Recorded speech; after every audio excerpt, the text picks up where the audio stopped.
Hey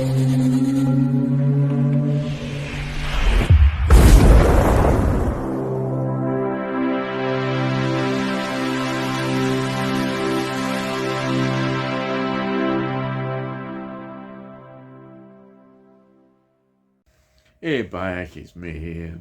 And in today's video, well, I'm continuing my look at classic Doctor Who. And this is The War Machines from 1966. Now, the previous episodes would have been The Savages, and the next one is, well, it would have been The Smugglers, but there's no surviving episodes in that. So I've got a DVD of The 10th Planet, so I'll be reviewing that. Though, again, the last episode of The 10th Planet is missing, but I'll be able to do that anyhow, so we'll do that. So this is from season 3, and it consists of 4 episodes, and now the individual titles of the episodes have disappeared. And this was transmitted on 25th of June 1966 to the 16th of July 1966. It's written by Ian Stewart Black, and it's from a story by Kit Pedler.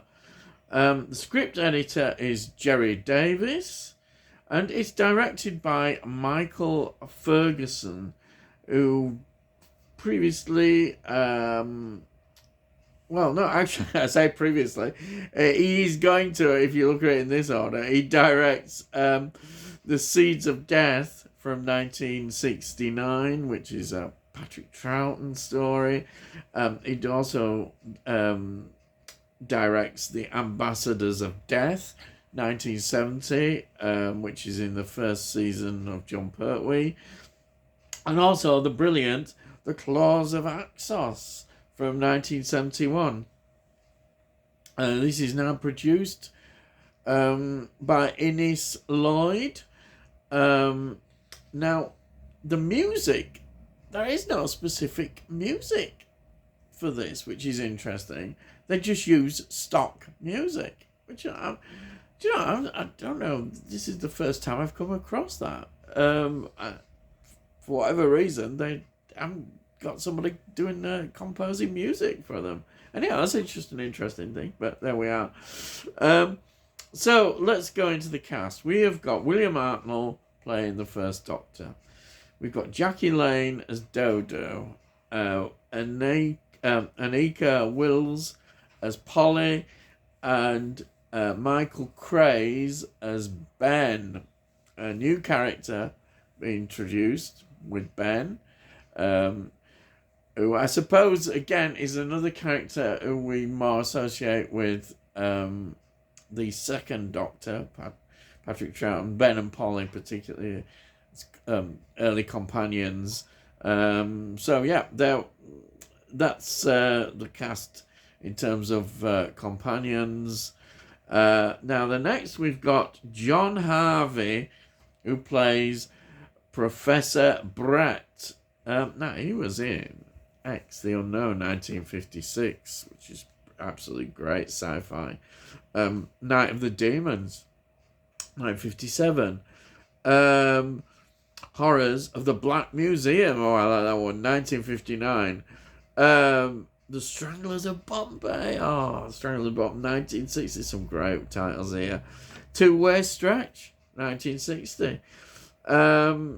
Tunes of Glory, 1960. Wow. Alec Guinness, brilliant. Phantom of the Opera, wow, this is great, 1962. The Deadly Bees, 1966. What a cult classic that is.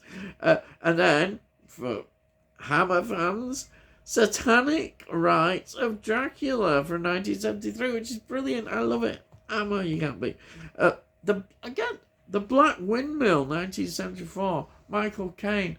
It's one of these Cold War thrillers. Absolutely wonderful. Legend of the Werewolf, 1975. Brilliant. And Rollerball. Oh, yeah, Rollerball. 1975. Great. Absolutely wonderful. The original Rollerball. Wow. Then we have got John Cater, who plays Professor Crimpton. He was in Alfie, 1966. Michael Caine, brilliant. Loot. Oh, yeah. Joe Orton, written story, which is absolutely brilliant. 1970, that one. Now, he's in both of the Dr. Fives movies. So we've got The Abominable Dr. Fives, 1971, and Dr. Fives Rises again, 1972. Unforgettable Vincent Price, brilliant. Then, Moorhammer. He was in Captain Kronos, Vampire Hunter, 1974. Wow. Then, in total contrast, he was in the Rising Damp film.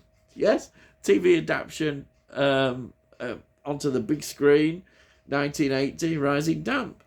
And also, he was in, I don't know whether this is particularly good, he was in the Alien Autopsy, 2006, which I think is the Ant and Dec one, but we don't better not mention that one. Yes. Then we've got another face that is really interesting, is William Mervyn, who plays Sir Charles Summer. Now, he was in The Blue Lamp, 1950. Wow, brilliant film. The 1959 version of The 39 Steps. There's been loads of them, haven't there? He was in The Battle of the Sexes, 1960. He was in Circus of Horrors, oh yeah, 1960 as well. He was in Operation Crossbow, 1965. Oh, and he was in Carry On Again, Doctor, 1969. You can't beat a bit of Carry On, can you? And now I remember him in this one now. He was in The Railway Children, 1970. He was the old gentleman. Yes. Oh, brilliant. He was in Carry On Henry, 1971. The Ruling Class, Peter O'Toole, 1972. And a bit of Frankie Howard in Up the Front, 1972. What a great selection. So that's what William Mervyn was involved in. So they're the main sort of cast members. So what is this story about? Well, it's set in London in the 60s. Yes, groovy. Yeah, 1960s. And we get that because, yeah, it's just, I'm going on a tangent there. Well, what we have is this construction within the post office tower. So they're using the post office tower. Yeah, it's really big London landmark in the 1960s. And then we have got Doctor Who set in the post office tower. Though, of course, they weren't actually allowed to film some shots in there. But, hey, you know, it's the post office tower. Now, what has happened is that the Doctor has to stop this sort of self-thinking computer, which is called Wotan or Wotan, whatever you want to call it. And it's like these power crazed computers do for some reason. It wants to sort of control and invade London. And it's using the deadly war machines which have been developed by the military. So we've got all this sort of stuff going on with, and that, oh yes, you get in there, aren't you? We've got one of these stories. To be honest, these machines, they're not Daleks, are they? We're always trying to look at something to get the Daleks. We've got this Clumberson thing wandering around. But hey, it's Doctor Who, so I'm not going to slam it too much. And the army seems to be having a problem trying to fight this. It seems to be unbelievable, isn't it? Really, but there we are. Hey, yeah, you can't beat it. It's great. It's good fun. This is how I look at it. But yeah, it's the usual kind of thing, and the Doctor is there to save catastrophe happening, and it's great. And I have to say this because William Hartnell, this is a really great performance from him. I really think he's great in this, and it makes you sort of sad to think, that he's leaving. But of course, all things end, and we know that about his illness and what was happening. So it is sad, but I have to say, it's a great performance, and that's positive, because we should look at that he's leaving on this great performance. Though of course we have got the 10th planet, which he says his farewell in. The smugglers, unfortunately, we can't see. There's no surviving episodes, but hey, I'm look at this episode and think, yeah, isn't this good to see William Hartnell like this? It reminds you what made him such a great Doctor, and I think he was a great Doctor. He's the first one. He's the first, yes. And I'm a big Patrick Troughton fan, and I love Patrick Troughton. But the more I see William Hartnell, and I've looked at him now more over the weeks I've been reviewing his stories, then I really appreciate him a lot more. And in a way, he is my first Doctor. He's the first Doctor I actually saw on TV. So, I was 6 years old and I saw him. So I've got that attachment to him in that sense, because he's the one. But there is sometimes a lot of negativity around him, and maybe that is true the way he was, but a lot of it I think may well have been to his illness, and there are questionable things about him. But I'm just looking at a purely acting viewpoint, and he embraced the role really well. We've got to take that into account, and there are things to say that surround him, but hey, this is good to see him performing like this, and he's great. I really got a lot of respect in that sense of what he did and achieved for Doctor Who, because without him we wouldn't have Doctor Who as it progressed, would it? It would have been cancelled, and it was a massive success with the Daleks, of course. Okay, the Daleks were the pinpoint, but I think, William Hartnell, the first Doctor, and the Daleks, it became a big thing.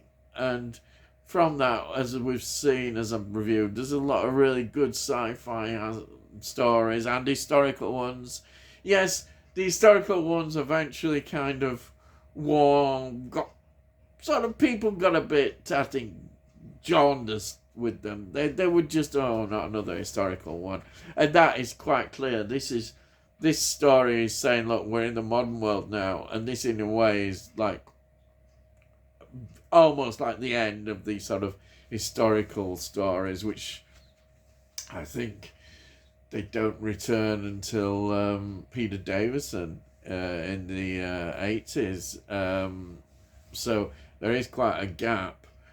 I mean, there is time travel in some of the other stories we do see, but they're, with we've got the introduction of Jamie in Highlander, but as it got into the Patrick Troughton era, they didn't do as much, of that sort of thing. I'm thinking of John Pertwee. One of my favourite stories is when they do return to a time travelling thing with the Sontaran episode, which is absolutely brilliant. But yeah, it's good, I think, to see it now, just looking at all the tenure of the first Doctor, I really enjoyed doing this, and it's absolutely brilliant. And, I say the scene where the Doctor Who appears in this club to get Polly and Ben. It's absolutely, it's funny. It's really funny because it's sort of Doctor Who, the kind of in the modern contemporary world of the 60s. It's great. I just love it. I love seeing that. Yeah, it's really good. So let me just tell you that the VHS release of this was in 1997. And the DVD was in 2008. We haven't got a special Blu-ray edition yet of these particular stories. Therefore, we haven't got this one. It will come eventually, but I think it'll be quite a while. As I've been saying that all along. It's going to be a while. There has been some good news today with... I've been up to date here with the discovery of 2 Dalek episodes from the Dalek Master Plan. Yes, so now they've got 1, 2, and 3 of the Dalek Master Plan. Yeah, brilliant, absolutely brilliant. That's really good news. It makes you always hopeful that there might be more, to come as well. But we should be thankful for what we got. And yeah, I've gone off tangent. So before I go, here we are. There's the DVD. It looks absolutely fantastic. There it is. There isn't a great deal, but the documentaries on here are okay. There's a very interesting one about like a promotional sort of look at the post office tower, and you have Tony Benn, who was the sort of minister in charge at the time, and he goes back because it's now been sold off and it's in private hands. It's not open to the public anymore, but he goes up to go and have a look up there at the post office tower. It's good to see. I really enjoyed it. Anyhow, this is just great. Look at that nice illustration disc, and as usual, this lovely leaflet they have. Brilliant. That's it.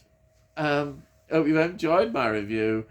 So if you like this video, please give it a like. If you give it a like, it's good for my channel and gets it out onto YouTube, and hopefully other people might enjoy it. If you've got any comments, please put your comments down. I love to read your comments. I'll always reply to them. And if you want to see previous reviews of Doctor Who, please look in the playlist. You'll see all the previous reviews. And also, if you've not subscribed, well, why not? It's a good idea, because we'll let you know when I put out these videos.